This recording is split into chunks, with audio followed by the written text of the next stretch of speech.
Bonjour les enfants, aujourd'hui nous allons lire l'histoire de Waniku, le petit Indien. Il était une fois un petit Indien qui vivait avec sa famille dans un village, tout près d'une grande rivière. Il passait son temps à pêcher à la ligne, à s'entraîner au tir à l'arc et à jouer avec les autres enfants. Son père était le chef du village. Pour ses 10 ans, il lui avait offert un magnifique poney. Le petit Indien l'avait appelé Nuage Gris à cause de sa couleur. Il en était très fier et l'aimait beaucoup. Il s'en occupait d'ailleurs très bien. Il le brossait tous les matins et le nourrissait avec de la bonne herbe bien grasse, qu'il allait lui-même ramasser. Tous les deux, ils faisaient parfois de longues balades dans les plaines qui entouraient le camp. Un jour, le petit Indien était justement en train de ramener son poney dans l'enclos lorsqu'il entendit des cris venant de la rivière. Il s'agissait des enfants qui jouaient dans l'eau. Il fut alors tellement pressé d'aller les rejoindre qu'il oublia de fermer la barrière.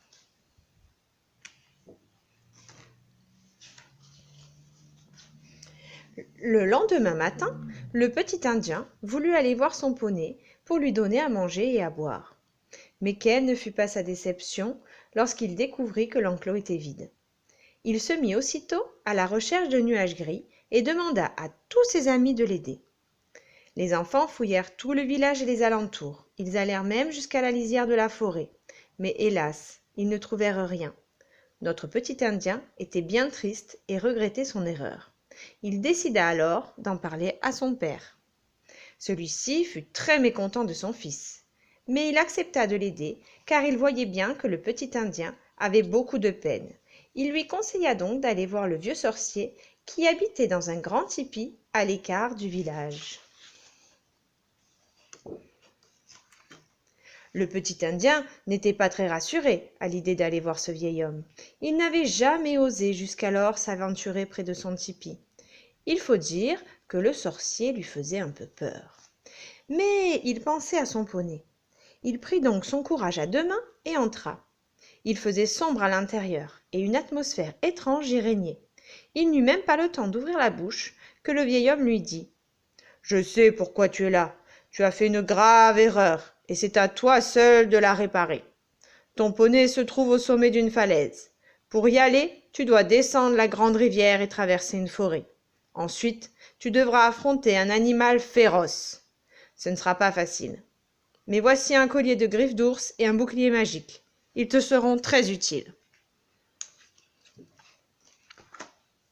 Le lendemain matin, le petit Indien se leva très tôt sans réveiller sa famille.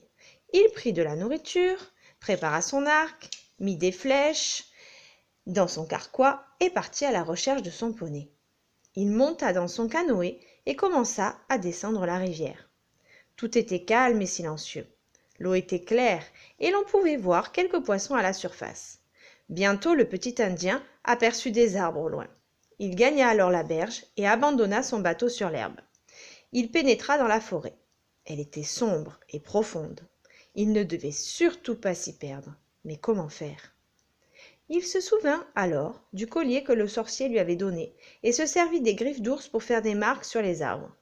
Il réussit de cette manière à traverser la forêt. Il marcha ensuite longtemps sans rien voir d'important, sauf un immense troupeau de bisons. Enfin, il commença à distinguer des falaises.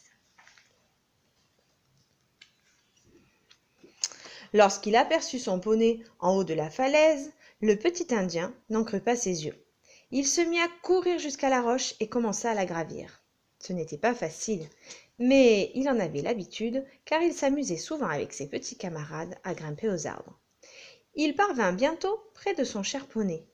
Il fut tout heureux de pouvoir le serrer dans ses bras et de l'embrasser.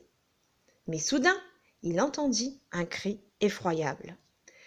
Il se retourna et vit venir vers lui un aigle immense. Le petit Indien fut pris de panique. Il saisit le bouclier du vieux sorcier et le mit sur sa tête pour se protéger. L'aigle s'éloigna aussitôt, mais il revint quelques minutes plus tard.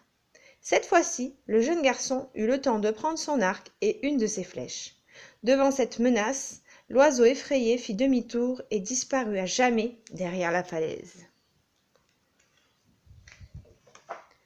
Au village, tout le monde était très inquiet de ne pas voir le fils du grand chef. Des éclaireurs s'étaient mis à sa recherche. L'un d'eux aperçut enfin le petit Indien revenant sur son poney. Il paraissait très content et très fier sur sa monture. L'homme prépara alors un grand feu et se mit à faire des signaux de fumée pour prévenir le reste du village de l'arrivée du jeune Indien. Lorsqu'il rentra et qu'il raconta son aventure, le petit garçon fut accueilli en véritable héros. Le vieux sorcier était là aussi. Il le félicita et lui offrit une plume d'aigle qu'il avait trouvée le matin même au pied du totem.